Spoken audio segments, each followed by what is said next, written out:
Hello class, good morning. Hindi व्याकरण में हम पाठ 7 का अध्ययन कर रहे हैं। पाठ 7 शब्द रचना के अंतर्गत हमने उपसर्गों के द्वारा नए शब्दों का निर्माण करना सीखा। फिर हमने प्रत्यय के द्वारा नए शब्दों का निर्माण करना सीखा। और कल हमने समास के द्वारा नए शब्दों का निर्माण करना सीखा है। तो कल मैंने आपको बताया था कि समास के 6 भेद होते हैं। पहला अव्ययभाव समास, दूसरा तत्पुरुष समास, तीसरा कर्मधारय समास, चौथा द्विगु समास, पांचवा द्वंद्व समास, छठा बहुब्रीहि समास। कल हमने अव्ययभाव समास और तत्पुरुष समास का अध्ययन भी कर लिया था। अव्ययभाव समास और तत्पुरुष समास, अव्ययभाव समास के अंतर्गत हमने कल देखा था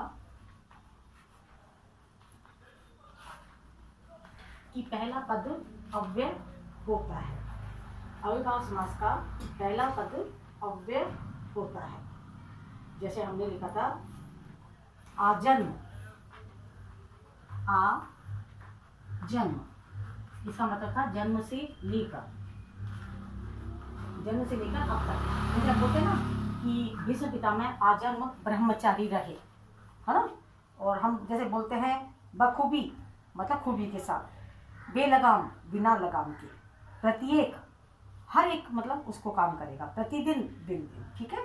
हमने उसके बाद किया था तत्पुरुष समास, जिसमें कारक की विभक्तियों का लोप होता है। तत्पुरुष में कारक की विभक्ति का लोप होता है। कोई सा भी कारक हो सकता है।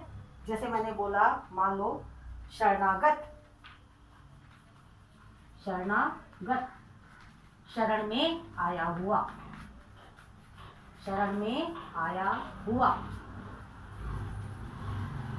तो में, इसमें जो में है हमारा, वो अधिकरण कारक है और इसका लोप हो गया तो बन गया शरणागत।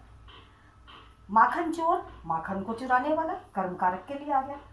शक्ति संपन्न, शक्ति से संपन्न। रस भरा, रस से भरा हुआ। चिड़ी मार, चिड़ी को मारने वाला। जहां पर भी कारक के परसर्गों का लोप होगा वहां पर हमारा तत्पुरुष समास होगा। अब हमारा नंबर 3 पे है कर्मधारय समास। कर्मधारय समास को अब हम करेंगे। कर्मधारय समास के अंदर विशेषण और विशेष्य दोनों पद पाए जाते हैं। कर्मधारय नंबर 3, कर्मधारय। इसमें पहला पद विशेषण, दोनों पदों में विशेषण और विशेष्य, वहां पर कर्मधारय होगा। कर्मधारय और बहुब्रीहि थोड़े से समान से होते हैं, पर जैसे मैंने बोला पीत वस्त्र, पीतांबर, पीतांबर, तो कहेंगे पीला अंबर। पीला है जो अंबर, अंबर माने कपड़ा, ठीक है ना। अभी देखो, पीला विशेषण है और विशेष्य कौन है? अंबर, अंबर माने वस्त्र। चंद्रमुख, चंद्रमा के समान मुख, चंद्रमुख, चंद्रमा के समान मुख, तो हो गया विशेषण, चंद्रमा के समान मुख। चंद्रमा विशेषण हो गया, मुख विशेष्य हो गया हमारा। और भी हम कह सकते हैं नीलकमल, तो नीला है जो कमल, नीलकमल, नीला है जो कमल, नीला है जो कमल। इस तरह से एक पद हमारा विशेषण होता है और दूसरा पद हमारा विशेष्य होता है। ये है हमारा कर्मधारय। अब हम देखेंगे द्विगु समास। द्विगु समास में पहला पद संख्यावाची होगा। द्विगु समास बड़ा आसान है इसे पहचानना। द्विगु समास में संख्यावाची पद होता है, पहला पद संख्यावाची होता है। मैंने बोला पंजाब, त्रिनेत्र, त्रिभुवन, चौराहा,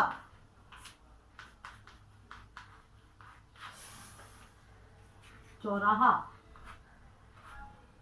चार राहों का समाहार, चार राहों का समाहार। हमने बोला त्रिफला, तीन फलों का समाहार, तीन फलों का समाहार। समाहार माना मिले हुए। हम बोलते हैं चौराहा, तिराहा, तीन राहों का समाहार। ठीक है, ये सारे द्विगु चिन्ह। हमने बोला पंजाब, पांच आबों का समाहार। पंजाब में 5 नदियां हैं। आब का मतलब नदी, इसलिए उसे हम पंजाब कहते हैं। त्रिभुवन, 3 भुवनों का समूह, भुवन माने संसार। ठीक है ना। चौराहा, नवरत्न, 9 रत्नों का समूह। अब है हमारे पास में 5 नंबर पे द्वंद्व समास। द्वंद्व में जोड़ा होता है बेटा हमेशा। द्वंद्व समास इसमें हमेशा जोड़े से आता है और योजक शब्द लगा होता है। जैसे मैंने बोला, मान लो रात दिन, रात दिन, तो इसको कैसे लिखेंगे? रात और दिन। इसका बन जाएगा रात और दिन, और लग जाएगा, योजक चिन्ह हट जाएगा और रात और दिन। हमने बोला मान लो भाई बहन, भाई बहन, तो योजक चिन्ह हट जाएगा, उसकी जगह हम क्या बनाएंगे? इसका समास विग्रह है भाई और बहन। जिसमें भी द्वंद्व समास में अंदर बाहर, अंदर और बाहर, आस पास, आस और पास, पाप पुण्य, पाप और पुण्य, धर्म अधर्म, धर्म और अधर्म। ठीक है। अब है हमारा बहुव्रीहि समास। बहुव्रीहि समास थोड़ा सा अलग है। इसमें दोनों पद गौण होते हैं, दोनों पदों का इतना मुख्य नहीं होते, बल्कि तीसरा पद जो बनता है वो इसमें प्रमुख होता है। तीसरा पद बन जाता है, तीसरा पद प्रमुख होता है, हमेशा बनता है। अगर हम बहुव्रीहि समास में अगर उसको करेंगे तो हमारा तीसरा पद बनेगा। हमने बोला नीलकंठ, हमने बोला नीलकंठ, तो नीला है कंठ जिसका, इसको हम कैसे तोड़ेंगे? अगर हम केवल बोलते नीलाकंठ तो हो जाता हमारा केवल कर्मधारय होता, लेकिन हमने बोला नीला है कंठ जिसका, नीला है, नीला है कंठ जिसका, और आगे हमने लिख दिया शिव, महादेव, शिव, तो ये बन जाएगा हमारा कर्मधारय। तीसरा पद आते ही कर्मधारय। अगर इसको हम केवल, अगर हमारे आ जाता नीलकंठ को आप समास विग्रह करिए, ठीक है ना, तो हम लिख देते नीलाकंठ। ठीक है, तो वहां पर हमारा कर्मधारय समास हो सकता था। लेकिन अगर हमने नीला है कंठ जिसका लिखा और आगे लिख दिया शिव, तो हमारा बन जाएगा ये बहुव्रीहि समास। लंबोदर, लंबा है उदर जिसका, किसका है लंबा उदर? लंबा है उदर किसका? गणेश। आगे हम ब्रैकेट में तीसरा पद बनाएंगे गणेश। और हमने लिखा मान लो पीतांबर, खाली हम पीला जो अंबर लिखा था तो हमने लिखा था कर्मधारय, क्योंकि वहां पर विशेषण और विशेष्य माना था। यहाँ पर हम तीसरा पद बना रहे हैं, इसलिए बहुव्रीहि समास। ऐसे में हमारे समास विग्रह पे डिपेंड है कि हम उसे किस में बदलते हैं। पीला, पीले, पीले हैं, पीले हैं अंबर जिसके, किसके?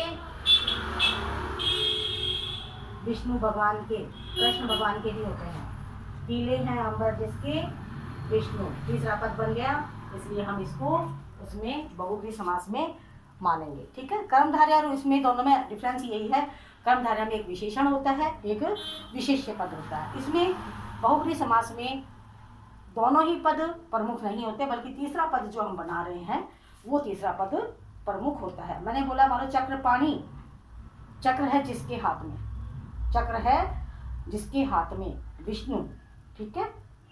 इस तरह से नीलकंठ, नीला है कंठ जिसका, शिव अगर हम लगा देंगे। महादेव, तो महान है जो देव, आगे हम ब्रैकेट में लिखेंगे शिव, तीसरा पद बना के, तो वो बहुब्रीहि समास हो जाएगा। ठीक है, आप इस वर्क को कर लीजिएगा। Thank you.